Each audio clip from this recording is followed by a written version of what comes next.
Hello, it's me, Irregular Upload Schedule. Oh, what am I doing? Just reading some cute Christmas stories. And after the elves feasted on her bone marrow, they then washed it down with a cup of milk. The end. Oh, isn't that sweet? You're just in time to hear the next one. Whoa, what happened to the lights? Well, obviously nothing paranormal is going on here, so let's continue. Our story begins in Iceland.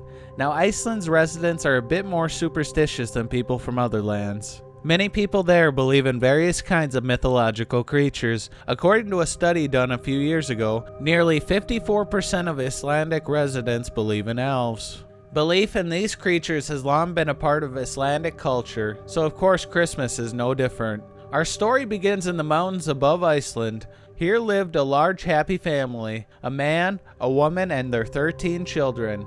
For many years, the family lived peaceful lives inside of the cave that they call their home, until one rather nasty winter that never seemed to end.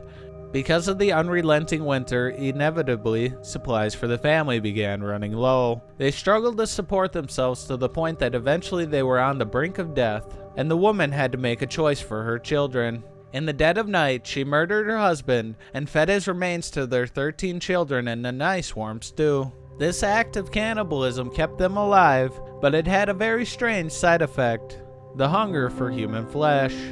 After a few days, the stew was gone, and the same problem crept up again: starvation. To this, the woman decided to descend from the mountain one night during a harsh blizzard to a village down below. She approached a lone house on the edge of the village and crept to the window, where she saw a child of 8 or 9 sleeping in his bed. She quietly entered the window and carried the child away in the dead of night. These acts of cannibalism soon started to change the woman and her children, not only in appetite, but in form. They took on a monstrous appearance. The woman in particular changed the most drastically. Her feet started to morph into hooves. She grew bones through her skull, which turned into horns. And most strange of all, perhaps, is she grew 13 tails. This woman was given the name Gryla, and she was now a troll. But not just any troll, a witch troll. Her 13 sons, while not changed so drastically, also became trolls, and were known by the town folk as the Yule Lads. A group of 13 mischievous pranksters who steal and harass the people of Iceland. They hide in the mountains all year, and then they come down to town one by one during the last 13 nights before Christmas. However, while the children are pulling off pranks, the mother, however, is off doing things much more nasty. Leaving her cave only in harsh blizzards, she brings a sack down to the nearby villages to find the naughty boys and girls to bring them home to make stew out of. Many an angry mob has tried to follow her into the wilderness, but when the snowstorm subsides, she vanishes. She returns to her cave with a bag stuffed full of crying youngsters, whom she boils alive and gobbles up. So next time you're mad when Santa brings you coal, just know things just get much worse closer to the North Pole. The end.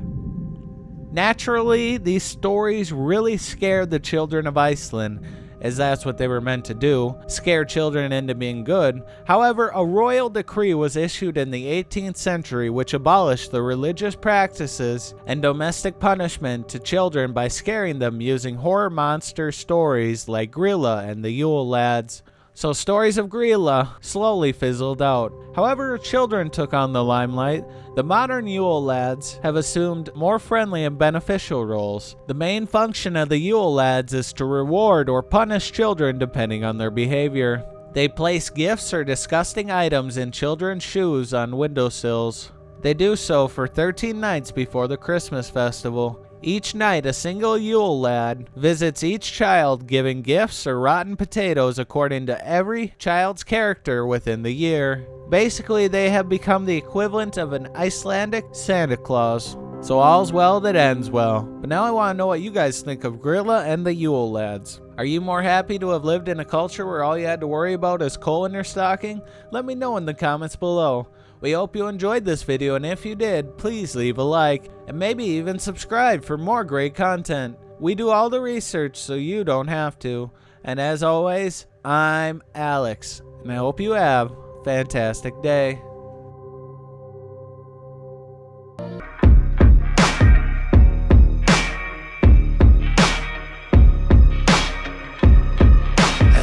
roots, deeper than the roots of the trees that we planted in the graveyard.